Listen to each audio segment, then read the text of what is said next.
Hello नमस्कार। KBM classes में आपका स्वागत है। मैं खेताराम पटेल आपके सामने हाजिर हूँ हिंदी क्लास को लेकर के। जैसा कि आप सबको ज्ञात होगा कि अपन वर्णमाला के बारे में बात कर रहे थे और वर्णमाला में अपना व्यंजन चल रहा था और व्यंजन में भी आज लास्ट क्लास है और लास्ट इसके बाद वर्णमाला ये टॉपिक पूरा हो जाएगा। उसके बाद अगले अपन टॉपिक के बारे में बात करेंगे। वर्णमाला में अपने व्यंजन में वर्गीकरण के बारे में चल रहा था और वर्गीकरण में अपन ने उष्ण या संघर्ष व्यंजन पढ़ लिए थे, अंतस्थ पढ़ लिए थे, स्पर्श व्यंजन पढ़ लिए थे। आज उससे आगे बात करेंगे और कौन कौन से प्रकार हैं उसके बारे में।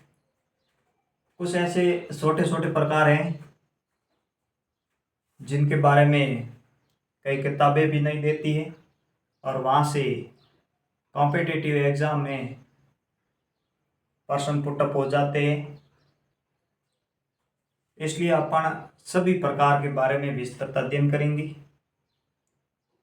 और कहाँ से पिछले कॉम्पिटिटिव एग्जाम में क्वेश्चन आए उसके बारे में बताएंगे। तो आइए अपन आज बात करते हैं अगले प्रकार के बारे में।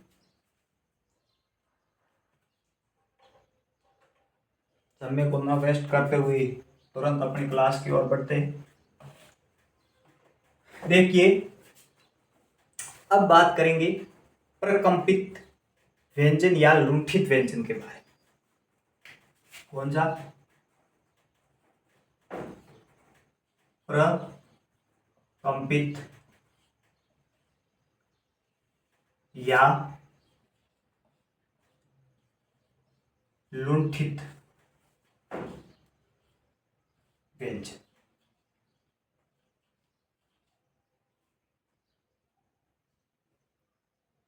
प्रकंपित या लुंठित व्यंजन क्या होता है? प्रकंपित या लुंठित व्यंजन, इनकी संख्या कितनी होती है?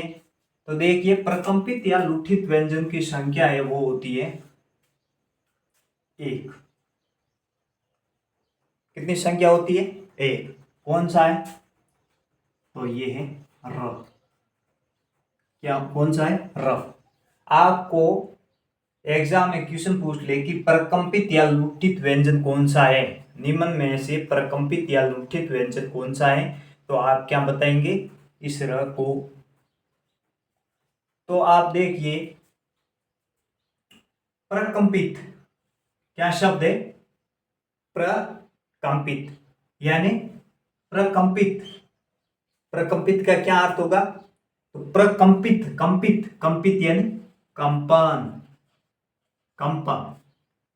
लुठित, लुठित का अर्थ होता है सिकुड़ना। क्या अर्थ होता है? सिकुड़ना। क्या अर्थ होता है? सिकुड़ना। देखिए, यानी वे व्यंजन जिसमें जीवा कंपित होती है। क्या होती है? जीभ कंपित होती है। जिसके उच्चारण में जीभ कंपित होती है उसे कंपन या प्रकंपित या सिकुड़ना या लुठित व्यंजन कहते हैं। सिकुड़ना, जीभ ऐसे सिकुड़ती है। अब देखिए, अपना आज अपन ने पढ़ा प्रकंपित या लुठित व्यंजन के बारे में। अगला अगला प्रकार के बारे में बात करते हैं। आज अपने इस टॉपिक को पूरा करना है, इसलिए थोड़ा स्पीड से चलेंगे। कल नए टॉपिक को शुरुआत करेंगे। कल से अपना नया टॉपिक रहेगा। क्या मेरी ऑडियो वीडियो आप तक क्लियर पहुंच रही है? कोई दिक्कत नहीं है?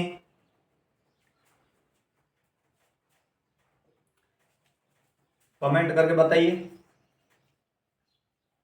सब सही है तो आगे बढ़ते हैं। अगला प्रकार है अपना पार्श्व। कौन सा? पार्श्व व्यंजन। व्यंजन। कौन सा प्रकार है? पार्श्व व्यंजन।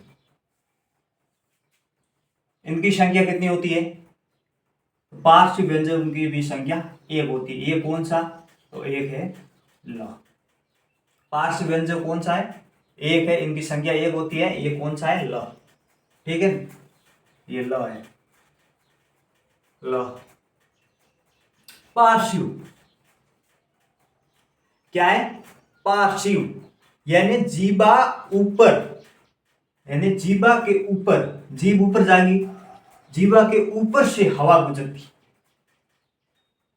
जीभ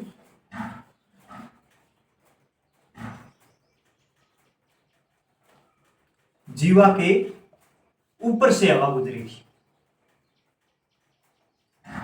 जीभ बोलिए बोलिए, ल ल। जीभ ऊपर जाएगी और उसके ऊपर से हवा स्पर्श करती हुई गुजरेगी, तो वो कौन सा हो जाएगा?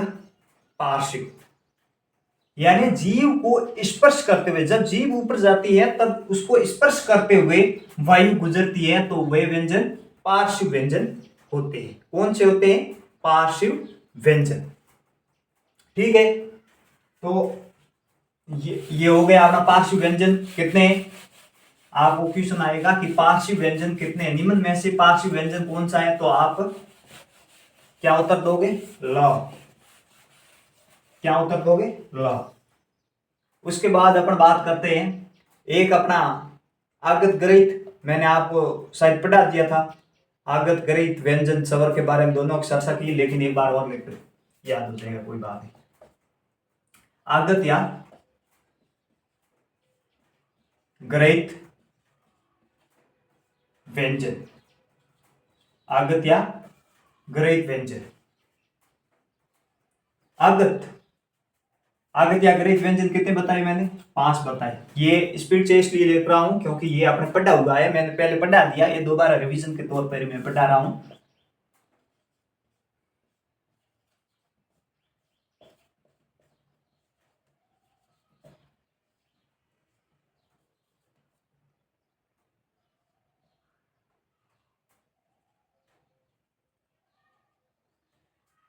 देखिए, आगत या ग्रहित व्यंजन की संख्या 5 होती है। 5 कौन कौन से है? तो क, ख, ग, ज और फ।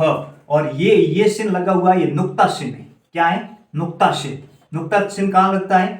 तो नुक्ता चिन्ह है, ये आगे की ओर लगेगा, आगे व्यंजन के आगे की ओर लगता है नुक्ता चिन्ह।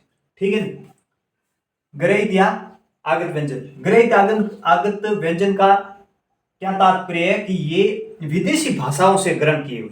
विदेशी में कौन से? अरबी या फारसी भाषा। विदेशी किन भाषाओं से ग्रहण किए हुए? अरबी या फारसी भाषा। ठीक है, अब देखिए अगला अपन बात करते हैं, व्यंजन हो गया। नोट में लिखो, एक नोट में लिख लो, स्वर के बारे में हिसाब लिख लो। स्वर यानी आगत या ग्रहित स्वर। कौन सा?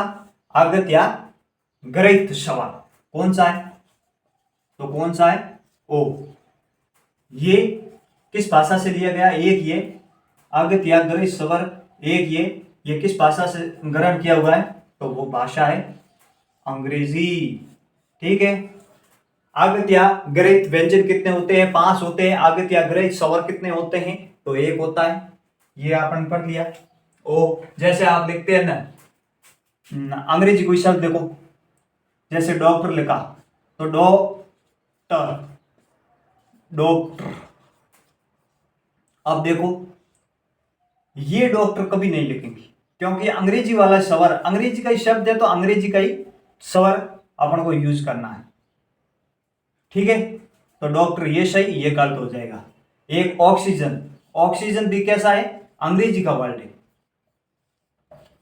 अंग्रेजी का शब्द है, तो ऑक्सीजन ये सही होगा, ना कि ऐसे सही होगा। ठीक है ना, ऑक्सीजन कौन सा सही होगा? ऐसे नहीं होगा, ये होगा ऐसे। ठीक, यानी ये ओ इस ओ का काम करता है। किस ओ का? इस ओ का काम करता है। ये ओ इस ओ का काम करता है। ठीक, लेकिन ये कहाँ यूज होगा, ये अंग्रेजी शब्दों में यूज होगा, और ये शब्दों में, सामान्य शब्दों के यूज में होगा हिंदी में।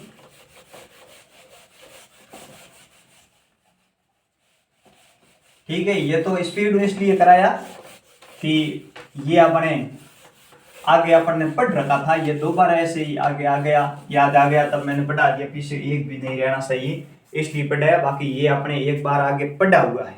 ठीक है, अब बात करते हैं अपन उक्षिप्त या ताड़नजात। उक्षिप्त ताड़नजात क्या होता है, मैं आपको अच्छी तरीके से इसके बारे में विस्तृत पढ़ूंगा। वर्तमान में इस उक्षिप्त या ताड़नजात से कई प्रश्न पुटअप होते हैं हर प्रतियोगिता परीक्षा में, जिसमें हिंदी का महत्व है, उसमें यहां से तो प्रश्न पुटअप होता ही होता है, बहुत काम आएंगे ये।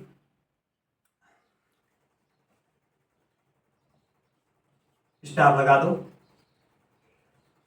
उक्षिप्त, ये आराम से पढ़ेंगे धीरे धीरे। उक्षिप्त या ताड़नजात, ताड़नजात व्यंजन। उक्षिप्त या ताड़नजात व्यंजन, उक्षिप्त या ताड़नजात व्यंजन कितने होते हैं, तो इनकी संख्या होती है 2। कितने होते हैं, तो इनकी संख्या होती है 2। ठीक, अब देखिए 2 कौन से, तो ये 2 होते हैं। कौन से 2 होते हैं, ये क्या ये और ये सेम है,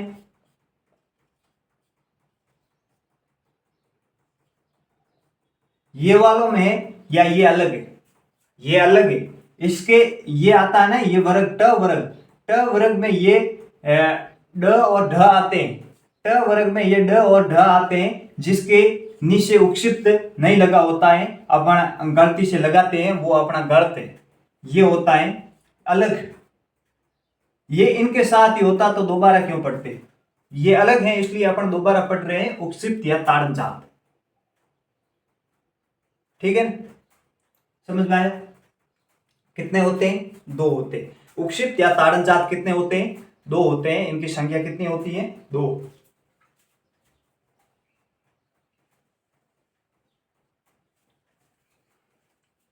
इनकी संख्या कितनी होती है, 2।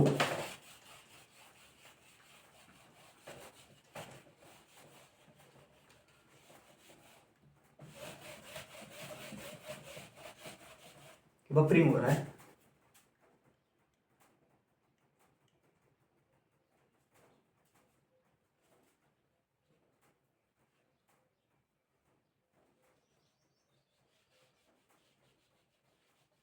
देखिए अपने ये YouTube से जो क्लास हो रही है, ये ऐप में भी हो रही है, ऐप से आपको डायरेक्ट YouTube पे कन्वर्ट किया गया है।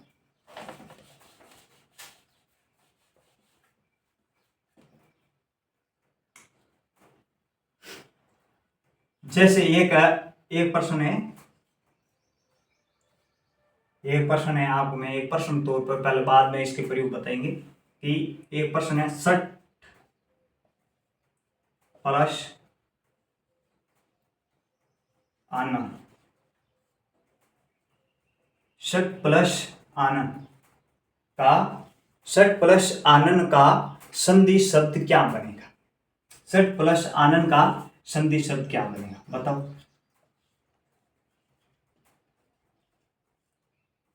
शब्द क्या बनेगा, बताओ। 60 प्लस आनन का संधि शब्द क्या बनेगा, बता दो।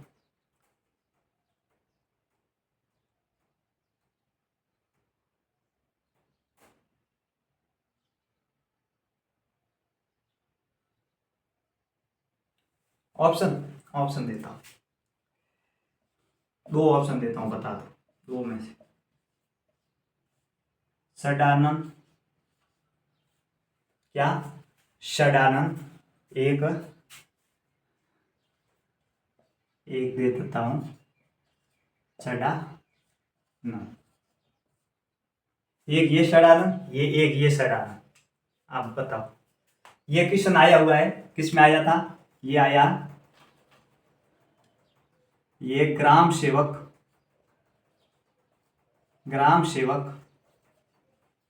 2016 में, ये प्रश्न ग्राम सेवक 2016 में आया हुआ है।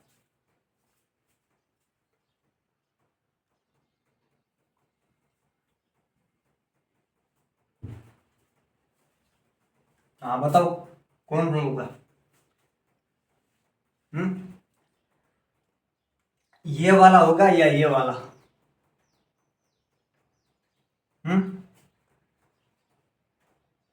ये अपना गलत होगा, ये सही होगा। ये आया था ग्राम सेवक 2016 में। षडानन, इसमें एक नियम लागू होता है। नियम है कि उक्षिप्त व्यंजनों में, उक्षिप्त व्यंजन है वो संधि में कभी प्रयुक्त नहीं होते। संधि में उक्षिप्त व्यंजन का प्रयोग नहीं होता है।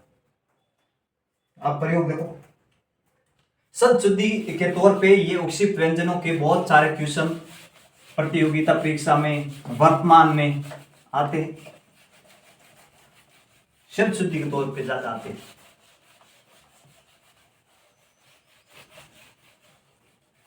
प्रयोग,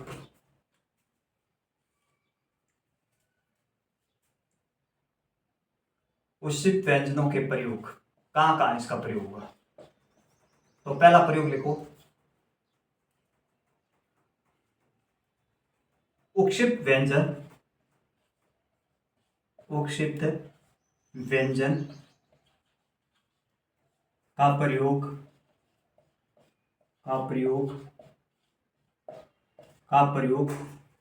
पंचम अक्षर वर्ण, पंचम अक्षर के तुरंत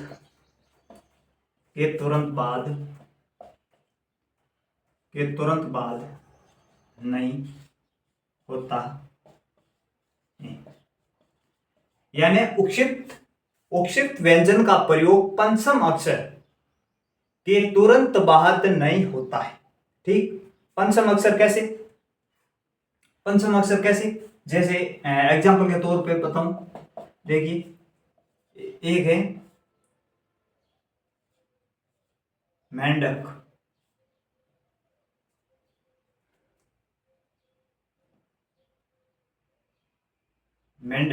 ये मेंढक, ठीक है, ये मेंढक। देखो इसको इस प्रकार से लिख सकते हैं, मेंढक,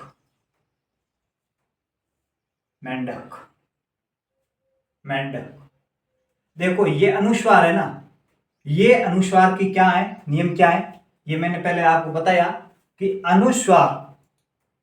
अनुस्वार के अगले वाले वर्ण कि पंचम अक्षर में, यदि अनुस्वार नीचे आएगा तो अगले वाले वर्ण की पंचम अक्षर में बदल जाता है। पंचम अक्षर कौन सा है इसका? ण, तो इसमें बदल गया मेंढक। क्या बन गया? मेंढक। ठीक है, मेंढक। या एक ऐसे लिख दो,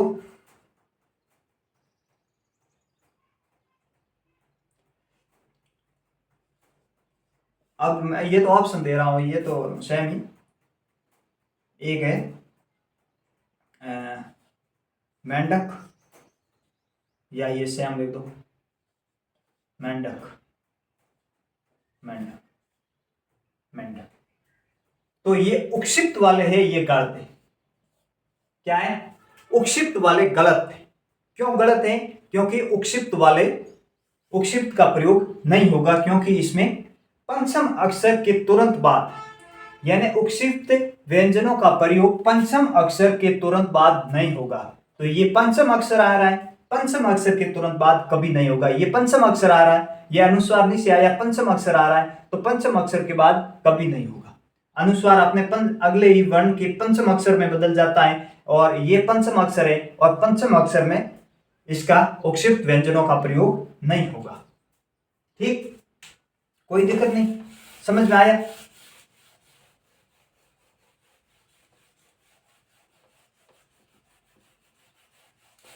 आगे ऐसी तरीके से दूसरा प्रयोग,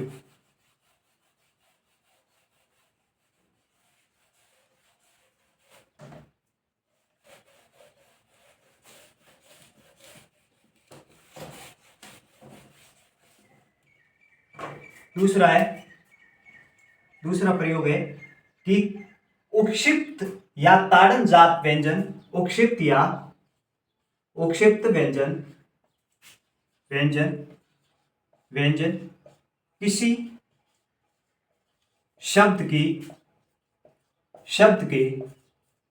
किसी शब्द के शुरुआत में नहीं आते हैं। क्या कि उपक्षिप्त व्यंजन, क्या बोला कि उपक्षिप्त व्यंजन किसी भी शब्द के शुरुआत में नहीं आते। ठीक, शुरुआत में कैसे? जैसे एक शब्द एग्जाम्पल के तौर पे मैं बताता हूं, एग्जाम्पल मैं ले रहा हूं, ये किसी न किसी परीक्षा में आए हुए एग्जाम्पल ही ले रहा हूं ताकि आपको और भी आए। तो भी एक आया था ढोलक और एक ढोलक, ये आया था शब्द शुद्धि में, आया था आरएस में। किसमें आया था? आरएस में। अब देखो ढोलक, मैंने पहले ही बता दिया कि उच्चित व्यंजन किसी भी शब्द के शुरुआत में नहीं आते। तो शुरुआत है, ये शुरुआत शब्द है, उच्चित व्यंजन लगाया इसलिए ये करते। तो सही कौन सा? ये सही। ढोलक कौन सा सही हुआ? ये वाला ढोलक सही हो गया। ठीक है,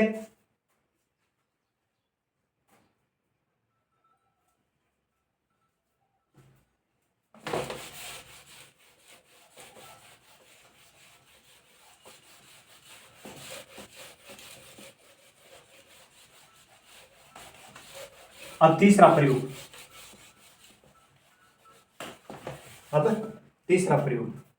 तीसरा प्रयोग है अपना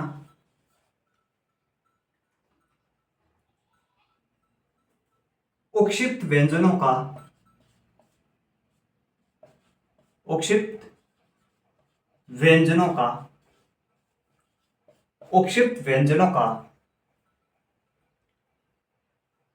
व्यंजनों में उपक्षिप्त व्यंजनों का वे शब्द उपक्षिप्त व्यंजनों के वे शब्द जो अंग्रेजी में है, जो अंग्रेजी के हैं और हिंदी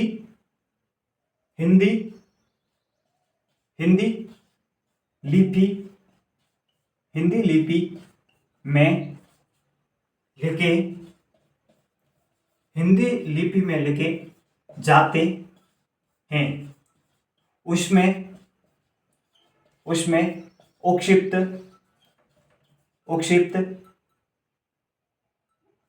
व्यंजनों का प्रयोग नहीं होगा, उपक्षिप्त व्यंजनों का प्रयोग नहीं होगा। ठीक, कैसे?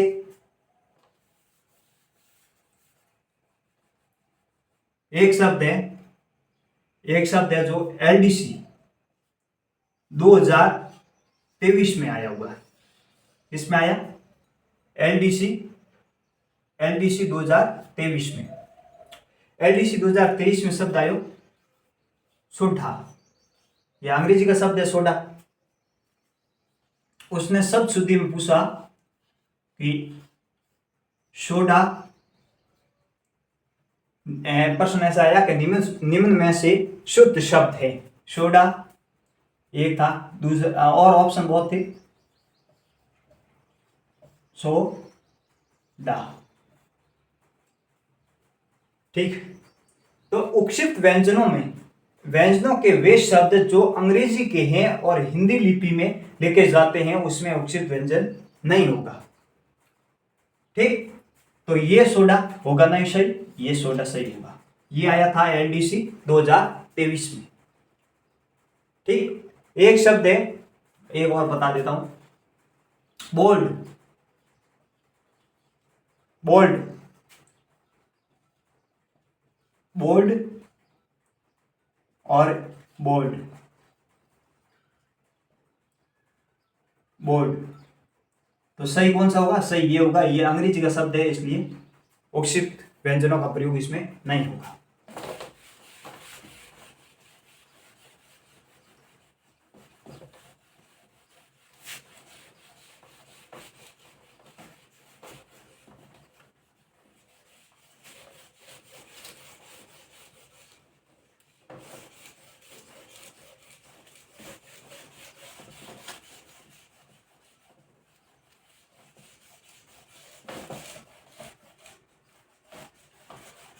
अब अगला प्रयोग है 4 नंबर कि उच्छिष्ट व्यंजन का प्रयोग उपसर्ग के तुरंत बाद उच्छिष्ट व्यंजन का प्रयोग नहीं होगा। उपसर्ग के तुरंत बाद, तुरंत बाद उक्षिप्त व्यंजन का प्रयोग नहीं होगा, यानी उपसर्ग के तुरंत बाद उक्षिप्त व्यंजन का प्रयोग नहीं होगा। जैसे एक शब्द है, एग्जाम्पल के तौर पे बताऊं तो एक शब्द है निडर, एक शब्द है निडर। सही कौन सा है? तो ये नी उपसर्ग है, इसके बाद ये उक्षिप्त व्यंजन का प्रयोग नहीं होगा, तो सही कौन सा हो जाएगा? ये शब्द सही हो जाएगा। ठीक,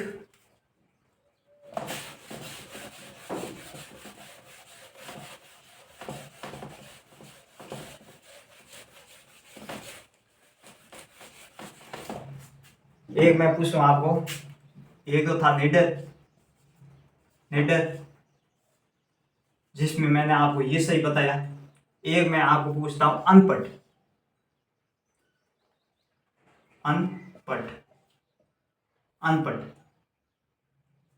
एक अनपढ़, सही कौन सा है इसमें? ये वाला अनपढ़ सही है, ये वाला अनपढ़ सही है। अन उपसर्ग, ये भी मैं आपको बता देता हूं।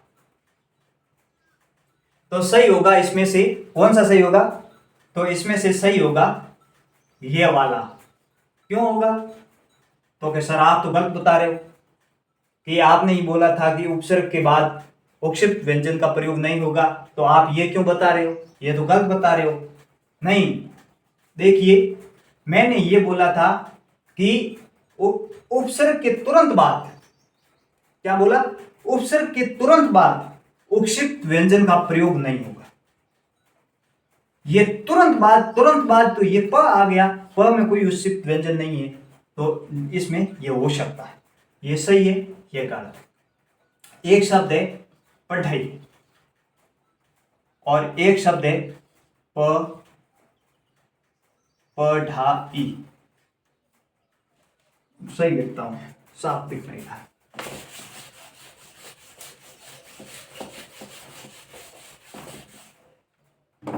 एक शब्द है पढ़ाई और एक शब्द है पढ़ाई।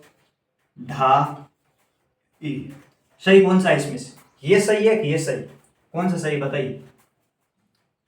तो इसमें से ये सही होगा। क्यों होगा? क्योंकि मैंने आपको 5 नियम बताए थे, संधि वाले से लेकर के उपसर्ग तक। तो इन 5 नियमों में से ये एक भी नियम के साथ फॉलो नहीं करता है, इसलिए ये उक्षिप्त व्यंजन लगेगा। ठीक, ये गलत है। ओके, तो आज के लिए इतना ही। अपन कल नए टॉपिक के साथ मिलेंगे।